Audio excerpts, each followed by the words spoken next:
कि शक्ति प्रदर्शन करना और महाजुटान करना एक समाज को कितना जरूरी होता है। तो वैसा ही आप समझ लीजिए कि सारे जातियों का महाजुटान हो रहा है, शक्ति प्रदर्शन हो रहा है, तो फिर रविदास समाज के लोग जाति का महाजुटान क्यों नहीं कर सकते? कि जाति की राजनीति क्यों जरूरी है? करें कि जाति क्यों कर रहे हैं आप? तो आप समझिए जरा सा, एक वाक्य समझिए कि जब रामविलास पासवान 80 के दौर में रामविलास पासवान जी ने साफ तौर पे साहब कांशीराम साहब की बातों को इग्नोर कर दिया, ऑफर को ठुकरा दिया कि जब मैं बीएसपी का नेतृत्व करूंगा तो मेरे समाज का नेतृत्व कौन करेगा? कैसे विजनरी नेता थे रामविलास पासवान। उनको मालूम था कि मेरे समाज की राजनीति आज सामाजिक न्याय की लड़ाई जो है वो हाशिए पर है। जाति की बात कर रहे हैं, आपके जाति के ही लोग तो बहुत सारे विधायक हैं, चाहे आरजेडी की बात कर ले, चाहे बीजेपी की बात कर ले, चाहे जेडीयू की बात कर ले, सभी में तो आपका विधायक है जी। नेता और विधायक में अंतर होता है, लेकिन आज तक मैं बता रहा हूं आपको कि रविदास समाज के लोग, रविदास समाज के बताइए कोई नेता का नाम बताइए जिस विधायक जिस मंत्री की आप बात कर रहे हैं, उस विधायक मंत्री के बात पर कोई बिहार में पूरे रविदास समाज के लोग आ जाएंगे? एफआईआर करवा देंगे ना तो नेता बन जाएंगे, एफआईआर करवा देंगे तो नेता बन जाएंगे। भीम आर्मी एसपी में यही लोग अब यही बचे हैं। तो प्रभाव बताइए, अमर ज्योति जौहर आजाद ये बीएसपी के लोगों का प्रभाव है? आप मानते हैं लोगों का प्रभाव है? शोषण अत्याचार क्यों होता है? क्योंकि आप सत्ता से बेदखल हैं, आप सत्ता में लोग नहीं है। सत्तासीन लोगों की कभी भी अधिकार और उनकी माँ बहनों की इज्जत आबरू नहीं लूटता है।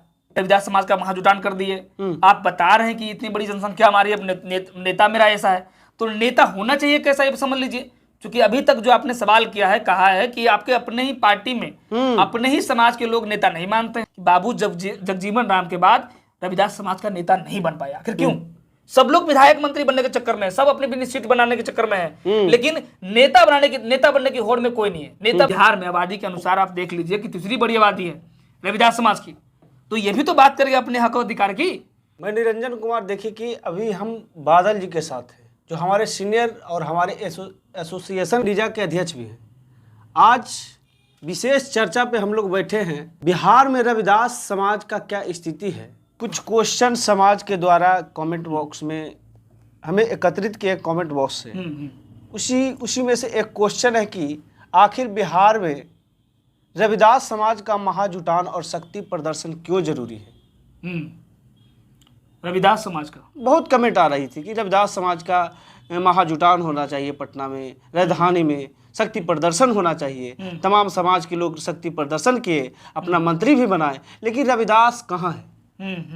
एक बड़ा सवाल आपने पूछा है, और ये सवाल ही है जो जिस समाज की आप बात कर रहे हैं उस समाज को सत्ता में लाने के लिए और सत्ता में अपने अधिकारों को संरक्षित करने के लिए, अपने अधिकारों को सुरक्षित करने के लिए ये बड़ा सवाल है। उसका शक्ति प्रदर्शन क्यों जरूरी? तो समझिए आप, अब हम आपको बता रहे हैं कि हाल फिलहाल में आप देख रहे हैं कि विधानसभा चुनाव आने वाला है, और चुनाव से पहले सभी जाति के लोग तेली हुंकार रैली करवा रहे हैं, अपना मंत्री चंद्रवंशी हुंकार रैली करवा रहे हैं, कुर्मी हुंकार रैली करवा रहे हैं। इसका परिणाम समझिए पहले क्या हो रहा है। और तेली हुंकार रैली करवाने वाले कौन थे? रणविजय साहू, जो मोरबा से विधायक है। अब तेली रैली की है वही पटना में मिलर हाई स्कूल में तेली रैली की है, और तेली रैली करवा के उस भीड़ में तेजस्वी यादव को इन्होंने इनवाइट किया, और तेजस्वी यादव को बताया कि हमारे समाज के लोग इतने संख्या में हैं, और भीड़ दिखाकर शक्ति प्रदर्शन किया, और बताया रणविजय साहू कि ये हमारे समाज के इतने सारी जनसंख्या में लोग हैं और मैं इसका नेतृत्व करता हूं, समझे। तो रणविजय साहू की आज कद और पद कहाँ है राजनीति में, ये आपको भी मालूम है। रणविजय साहू का एक बड़ा सा तेजस्वी यादव की पार्टी में एक बड़ा कद पद है, जो अपने समाज का प्रतिनिधित्व सही मायने में कर सकता है। अच्छा। और दूसरी तरफ आप मान लीजिए हाल फिलहाल में अब कुर्मी चेतना भी रैली हुई, जिसमें अमनौर के विधायक कुर्मी समाज से आते हैं, और कुर्मी समाज से आते हैं उन्होंने एक रैली किया, कुर्मी रैली किया, कुर्मी चेतना रैली किया। और कुर्मी चेतना रैली जैसे ही हुई तो एक बड़ा सा होड़ आया, जबकि कुर्मी समाज से खुद नीतीश कुमार है हमारे बिहार के मुख्यमंत्री। लेकिन दूसरी तरफ जैसे ही मंटू सिंह ने रैली किया, कुर्मी समाज से आते हैं, तो लोगों को लगा कि कुर्मी समाज से एक और नेता बना, और लोगों ने नेता बनाया। उनके बड़े एक सामाजिक रैली हुई, समाज के बड़े समाज के लोग आए, और उस रैली में बैठक करवा के बजाते उनको एक मुकुट पहनाया गया, और मुकुट पहना के उनको समाज के लोग नेता माने। और नेता मानने का पश्चात आप ये समझ लीजिए कि आज बिहार जो मंत्रालय गठन हुआ उनको मंत्री बना दिया गया। आप समझ रहे हैं? विधायक अभी हाल फिलहाल में विधायक बने पहली बार, उसके बाद मंत्री बन गए, और जब मंत्री बन गए उनके समाज के लोग उसको नेता भी मान लिए। तो समझ लीजिए कि शक्ति प्रदर्शन करना और महाजुटान करना एक समाज को कितना जरूरी होता है। तो वैसे ही आप समझ लीजिए कि सारे जातियों का महाजुटान हो रहा है, शक्ति प्रदर्शन हो रहा है, तो फिर रविदास समाज के लोग जाति का महाजुटान क्यों नहीं कर सकते? अभी बात को समझिए, क्यों नहीं करना चाहिए? इसलिए हम कहते हैं कि करना भी चाहिए। इस देश में आप समझ लीजिए कि इस देश में आप ये इग्नोर कर सकते हैं कि इस देश में जातीय राजनीति नहीं होती। कर सकते हैं आप, क्योंकि हर जाति के लोग नेता है। सभी लोग पासवान समाज के ले लीजिए तो पासवान समाज के नेता है। आप मल्लाह समाज के ले लीजिए तो मुकेश सहनी नेता है। कुशवाहा समाज के ले लीजिए तो कुशवाहा में उपेंद्र कुशवाहा नेता है। तो ये समाज के नेता तो हैं। तो आप ये साफ तौर पर समझ लीजिए, हमारे महापुरुषों ने भी कहा है कि जिस समाज का नेता नहीं होता उसका बात नहीं होता, तो नेता जरूरी होता है। लेकिन वो महापुरुष तो बोले बहुजन समाज की बात की है, तो बहुजन समाज की बात होगी ना। बहुजन समाज को लेकर चलते थे, आप जाति की बात कर रहे हैं। आप समझिए जाति की बात इस देश में जाति की बात कौन नहीं कर रहा है? इस देश में जाति की बात कौन नहीं कर रहा है? इस देश में जाति की बात कौन नहीं कर रहा है? जाति के समझ के नेता बना रहे हैं आप, जाति समझ के उसको प्रतिनिधित्व दे रहे हैं आप, तो जाति का नेता क्यों होना चाहिए? होना चाहिए कि नहीं होना चाहिए? आप समझिए दूसरी बाकी आप समझिए कि 80 का दौर आप याद करिए। मुख्यमंत्री नीतीश कुमार के दौर से याद रखिए, लालू यादव जी के दौर से याद रखिए, रामविलास पासवान जी के दौर से याद रखिए, 80 के दौर का याद रखिए आप। और अभी तक इन तीनों लोगों की राजनीति बिहार में अभी वर्चस्व है। आप इस बात को मानते हैं कि नहीं मानते? अगर नहीं मानते तो मैं बता रहा हूं आपको कि इन तमाम लोगों का प्रभाव बिहार में है। 3 कदावर नेता अभी है, उनका प्रभाव है। अब समझ लीजिए कि अब आप कह रहे हैं कि जाति की राजनीति क्यों जरूरी है, कह रहे हैं कि जाति क्यों कर रहे हैं आप? तो आप समझिए जरा सा एक वाक्य समझिए कि जब रामविलास पासवान 80 के दौर में जब कांशीराम साहब ने रामविलास पासवान जी को ऑफर दिया था कि रामविलास पासवान जी आप ऐसा करो, बीएसपी का बिहार में आप नेतृत्व करो, कमाल संभालिए, बीएसपी का कमाल संभालिए और खुद बीएसपी से आप बिहार में मुख्यमंत्री बने, ये ऑफर दिया। कितना बड़ा ऑफर? कांशीराम साहब ने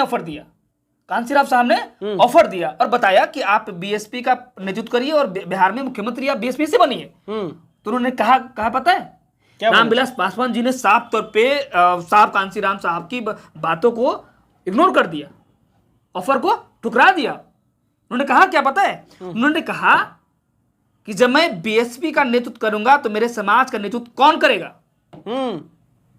मेरे समाज का नेतृत्व कौन करेगा? तो समझिए जरा सा कैसे विजनरी नेता थे रामविलास पासवान। उनको मालूम था कि मेरे समाज की राजनीति आज सामाजिक न्याय की लड़ाई जो है वो हाशिए पर है। अगर मैं पूरे बीएसपी की बात करूंगा तो मेरे समाज का नेतृत्व कौन करेगा? ये बात को समझिए। तो कांशीराम साहब के जो बात थे, ऑफर थे, उनको ठुकरा दिया और कहा कि मैं पहले उस समाज का नेतृत्व करूंगा, फिर बाद में मैं किसी समाज का नेतृत्व करूंगा, फिर बीएसपी का बहुजन समाज का नेतृत्व करूंगा। तो उन्होंने अपने जाति को लेकर कहा। आज उनके जाति के लोग, ऐसा स्थिति है निरंजन जी कि आज पासवान दुसाध जाति के लोगों का नेतृत्व रामविलास पासवान जी ने जिस तरह से सींचा है, आज दुसाध जाति को पासवान बना दिए। आज पासवान बोलते हैं लोग, दुसाध समाज से पासवान बना दिए। दुसाध किसी को बोलने की हिम्मत है? पासवान बोलते हैं लोग, चिराग पासवान। अगर किसी को बात बोलना तो पासवान जी बोलता है लोग। तो जातीय राजनीति कितनी जरूरी है और जाति का नेता होना कितना जरूरी है, आप समझिए जरा सा। उन्होंने कहा कि हमें जाति का पहले नेता बनना है, क्योंकि जाति के नेता अब भले उनके नेता वो कह रहे थे कि जमात के नेता, लेकिन आज रामविलास पासवान को क्या समझते हैं लोग? जाति के नेता। जाति की बात कर रहे हैं, आपके जाति के ही लोग तो बहुत सारे विधायक है, चाहे आरजेडी की बात कर ले, चाहे बीजेपी की बात कर ले, चाहे जेडीयू की बात कर ले, सभी में तो आपका विधायक है ही है जी। नहीं, अब विधायक समझ लीजिए, विधायक बनना, मंत्री बनना और एक नेता बनना ये अलग चीजें हैं। विधायक जो होता है सर, एक विधायक अपने क्षेत्राधिकार तक सीमित हो जाता है, मंत्री अपने विभाग तक सीमित हो जाता है, लेकिन एक नेता जो होता है वो पूरे प्रदेश में, वो पूरे देश में वो निर्णायक पद पर होता है। निर्णय लेने वाला नेता होना चाहिए। नेता और विधायक में अंतर होता है। लेकिन आज तक मैं बता रहा हूं आपको कि रविदास समाज के लोग जो आरजेडी में है, जदयू में है, भाजपा में है, कांग्रेस में है, या किसी भी अन्य दल में जो रविदास समाज के लोग विधायक हैं, मंत्री हैं, सांसद हैं, ये लोग नेता नहीं है। आप इसको नेता नहीं मान सकते। तो क्या कहेंगे? ये विधायक हैं, ये निर्णय खुद नहीं ले सकते। इनके निर्णय से आप बताइए, निर्णय नहीं ले सकते। आप बताइए कि जो निर्णय ले सकते हैं, निर्णय लेने वाला होना चाहिए, निर्देश कर सकते हैं, हाँ, निर्देशित करने वाला होना चाहिए। उनकी उनकी उनकी लहजा में गंभीरता होनी चाहिए। उनके कहने पर एक समाज के लोग एकजुट होना चाहिए। नेता वैसा होना चाहिए। आज बताते हैं आपको कि हाल फिलहाल में आप देखोगे जितना मांझी को आप सुने होंगे, दलित समागम किए, तो पूरे मांझी समाज के लोग उनकी बात पर पूरे मांझी समाज के लोग आ गए और उन्होंने बताया कि मैं इस समाज का नेतृत्व करता हूं और मैं इस समाज का नेता हूं। और सरकार में बैठे लोग और विपक्ष में बैठे लोग ये मान रहे हैं कि मांझी समाज का कोई नेता है तो जितना मांझी है, ये मानते लोग। पासवान समाज का कोई नेता है तो ये चिराग पासवान को मानते लोग। साहनी समाज मतलब मछलमारी समाज का लोग अगर कोई नेता है तो वो मुकेश साहनी को मानते लोग। उनके एक ट्वीट पर पूरे बिहार से पूरे समाज के लोग आ जाते हैं। लेकिन रविदास समाज के बताइए कोई नेता का नाम बताइए जिस विधायक जिस मंत्री की आप बात कर रहे हैं, उस विधायक मंत्री के बात पर कोई बिहार में पूरे रविदास समाज के लोग आ जाएंगे, पटना में जमा हो जाएंगे? बताइए, एक भी नाम बताइए आप पूरे बिहार में, बताइए आप, है कोई नाम? तो नेता होना कितना जरूरी है आप समझिए। कि आपका तो नेता है, ये बीएसपी है पार्टी, एएसपी भीम आर्मी है, उसमें तमाम नेता आपका बैठे हुए हैं। ट्वीट करते हैं तो लोग अवे करते हैं। तो ट्वीट, एक बात समझ लीजिए, अभी का जो दौर चल रहा है, आप इस बात को समझिए कि अभी जो समय चल रहा है उसमें जो लोग क्या समझ रहे हैं कि एफआईआर करवा देंगे ना तो नेता बन जाएंगे। एफआईआर करवा देंगे तो नेता बन जाएंगे। भीम आर्मी, एएसपी में यही लोग अब यही बचे हैं कि सिर्फ एफआईआर करवा देंगे और नेता बन जाएंगे। एफआईआर करवाने से नेता बन जाएंगे आप। एक एफआईआर करवाने के लिए 50-100 लोगों को जुड़वा देंगे, उसके बाद नेता बन जाएंगे। समाज के लिए लाठी खा रहा है कोई आदमी, रोड पे उतर रहा है तो किसको नेता कहेंगे? लेकिन लाठी खाना और रोड पे उतरना और नेता बनना, आज के दरमियान में एफआईआर ही करा देना थाना में बहुत बड़ी बात हो गई बिहार में। नहीं, हम कहते हैं अब एफआईआर करवाइए। एफआईआर हम मानते हैं कि ये बिहार की जो शासन प्रशासन है ये आपको बिहार की जनता से छुपा नहीं है, वो एफआईआर करवाइए। लेकिन जब आप सब चीज मान के चलिए, पूरी खेती कर लिया, आप सब कुछ लगा लिए और उसको एकजुट करके सही मायने में सही चीजों को सींच के नहीं रखे तो फिर आपका खेती बेकार हो गया ना। बेकार हो गया ना। लड़ाई आप संघर्ष रोड पे लड़े, जेल गए, लाठी खाए, गोली आपके ऊपर चली, लेकिन आप एकजुट करके जो आपको एक परिणाम निकालना था वो परिणाम तो अब निकल नहीं पाए, समुचित परिणाम मिल रहा था, नहीं निकल पाए। अब आप कहते हैं कि आप यही कहेंगे कि अब भीम आर्मी या बीएसपी में जो प्रदेश अध्यक्ष हैं वो नेता होते हैं, ये आप मानते हैं? क्योंकि नेता तो इनके जो निर्णय वही ले रहे हैं, निर्णय लेने वाला। निर्देशित तो बताइए, कर रहे हैं बिहार को। आप बताइए, आप समझिए कि जौहर आजाद है बिहार में, मैं बता रहा हूं आपको, जौहर आजाद हैं, भीम आर्मी से अमर ज्योति हैं, बीएसपी में और प्रभारी थे लालजी मेधाकर, ये लोग थे जिनको बिहार का कमान दिया गया था कि आप इसको निर्देशित करेंगे और इसका नेतृत्व करेंगे। तो अब बताइए इन लोगों का प्रभाव क्या है सत्ता में? अब आपको प्रभाव दिखाना पड़ेगा, क्योंकि अगर आप क्या करते हैं, अगर आप किसी चीज का भीड़ बुला रहे हैं तो भीड़ का क्या होता है, प्रभाव दिखाना पड़ता है आपको। इस सरकार को दिखना चाहिए और विपक्ष को दिखना चाहिए कि इस समाज के लोगों का, इस नेता का प्रभाव है। तो प्रभाव बताइए। अमर ज्योति है, जौहर आजाद, ये बीएसपी के लोगों का प्रभाव है? आप मानते हैं लोगों का प्रभाव है? राजनीतिक में तो नहीं कह सकते, लेकिन रोड पे है प्रभाव सर। रोड पे प्रभाव है, राजनीति में आपको लाना पड़ेगा ना, जहां आप मेन पटल बनाना पड़ेगा। थाना प्रशासन में तो प्रभाव है। एक समझ लीजिए, थाना प्रशासन में। अब बताइए, मुकेश साहनी थाना प्रशासन में आंदोलन करके नेता बने? नहीं बने। कभी देखे अभी जितना मांझी को थाना प्रशासन में जाकर आंदोलन करके नेता बने? बात उनका चल जाता, लेकिन नेता भी तो बने, हुकूमत जगा रहे वहां से। समाज के लोगों को अगर अभी आज घटना हो जाती है तो उनके ऊपर एफआईआर, वहीं से फोन करेंगे, एफआईआर हो जाएगा। तो तरीका भी अलग चीजें हो सकता है, तरीका आपका अलग भी हो सकता है।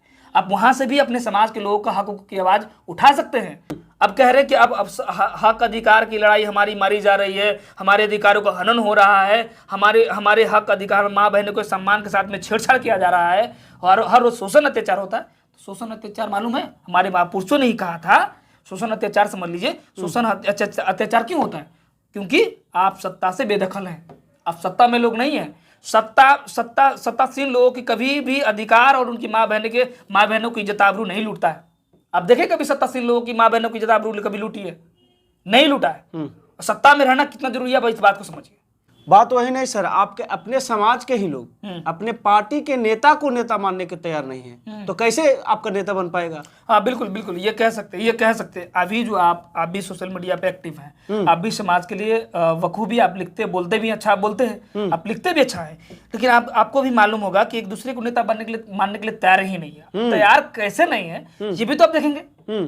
आप ऐसा नेता को बना चुन लिए कि जो हर छोटी मोटी बात के लिए इस्तीफा मांग लेता अपने कार्यकर्ता से, अपने कार्यकर्ता से लड़ जाता हो, अपने कार्यकर्ता की बात नहीं सुनता हो। आखिर आपको समीक्षा बैठक तो करवानी चाहिए किसी भी चीज के लिए। अगर किसी तरह का द्वेष की भावना हो, अगर समाज टूट रहा हो या बिखर रहा हो, तो उनकी बात सुननी चाहिए, क्योंकि कार्यकर्ता से नेता है आप। नेता खुद से नहीं बनेंगे आप, एक समाज से नेता है आप, और समाज ही कार्यकर्ता होता है और कार्यकर्ता ही नेता बनाता है। तो नेता ऐसे बनता है, तो कॉम्बिनेशन नेता और कार्यकर्ता और समाज का ये बनना चाहिए आपका, दोनों के बीच में समन्वय होना चाहिए, ये बनना चाहिए ना। तो ये बनना चाहिए। अगर अब नेता ही उस तरह की उद्दंडता करेंगे, समझ रहे हैं, अगर वो इस तरह की उद्दंडता करेंगे अपने कार्यकर्ता के साथ में, उस तरह का अवहेलना की बात करेंगे, उनको मान सम्मान की बात नहीं करेंगे, तो फिर तो समन्वय जो है वो कैसे बनेगा? समरसता की बात तो नहीं करेंगे लोग, बनने की बात नहीं हो पाएगा। तो इस कारण से नेता जो होना चाहिए आपके तो कैसा नेता होना चाहिए?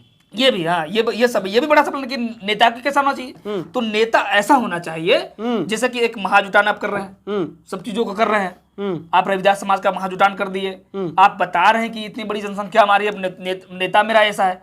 तो नेता होना चाहिए कैसा, ये समझ लीजिए। क्योंकि अभी तक जो आपने सवाल किया है, कहा है कि आपके अपने ही पार्टी में अपने ही समाज के लोग नेता नहीं मानते हैं, यही कह रहे हैं आप। तो नेता होना चाहिए कैसा, इस बात को समझिए। नेता ऐसा होना चाहिए जो, आपने कहा कि एफआईआर करवाना बड़ी मुश्किल है, तो एफआईआर, मैं ये नहीं कहता कि एफआईआर नहीं करवाइए, अब एफआईआर करके रोड पे संघर्ष करके उसके बाद जो लड़ाई लड़के एक साथ में आके लड़ाई लड़के उसके बाद उस संघर्ष को बताइए, सरकार और विपक्ष के लोगों को बताइए कि हमने इस समाज के लिए लाठी खाया है, इस समाज के लिए छोटी छोटी चीजों के लिए एफआईआर कर लिया, हमने थाने के आगे धरना दिया है, और इतनी बड़ी संघर्ष करके हमने समाज की प्रतिनिधित्व करके यहाँ तक आया है, और आपको मेरी बात सुननी होगी। उसके सरकार जो है, विपक्ष है, उसके नाक में दम करना होगा, उसको दिखना चाहिए आपके प्रभाव, क्योंकि जिसका प्रभाव नहीं दिखता है सर, उसका कोई बोलबाला नहीं होता है, उसकी बात नहीं होता। आज तक यही हो रहा है रविदास समाज के लोगों के साथ। बाबू जगजीवन राम के बाद आप याद रख लिए कि बाबू जगजीवन राम के बाद रविदास समाज का नेता नहीं बन पाया। आखिर क्यों? सब लोग विधायक मंत्री बनने के चक्कर में है, सब अपनी सीट बनाने के चक्कर में है, लेकिन नेता बनने की होड़ में कोई नहीं है। नेता बनने की लड़ाई नहीं लड़ रहा है भाई। आप देख लीजिए ना कि सब जाति के लोग मुख्यमंत्री बनाने के लड़का, मुकेश सहनी मुख्यमंत्री बनेंगे, जीतन मांझी मुख्यमंत्री बनेंगे, चिराग जी मुख्यमंत्री बनेंगे, अब फलाना मुख्यमंत्री बनेंगे। लेकिन आप इस बिहार में आबादी के अनुसार आप देख लीजिए कि तीसरी बड़ी आबादी है रविदास समाज की, तो ये भी तो बात करेगा अपने हक अधिकार की, तो ये इसका नेता तो होना चाहिए। तो नेता ऐसा होना चाहिए जो गंभीर रूप से होना चाहिए, जो सही मायने में सही चीजों को रख के और सत्ता से और विपक्ष के लोगों को बता सके कि हमारी ये अधिकार है और हमारी ये जनसंख्या है और हमको तुम अधिकार दो। चूंकि अधिकार मांगने से मिलता है, समझे कि नहीं, और उसके लिए लड़ना पड़ेगा, उसके लिए आपको प्रभाव दिखाना पड़ेगा। तो इसलिए नेता जरूरी है, और इसलिए महाजुटान रविदास समाज का होना जरूरी है और करना चाहिए, मैं ये कहता हूँ। तो साफ तौर पर आप सुनने का काम किए कि बादल जी किस प्रकार से, यानी पूरी मुद्दे पे बात करते हुए किस प्रकार से आखिरी में भी कहने का काम किए कि रविदास का महाजुटान क्यों होना चाहिए। पूरी बातचीत हुई, उस पर आपकी क्या प्रतिक्रिया है? अपना प्रतिक्रिया हमारे साथ साझा जरूर करें।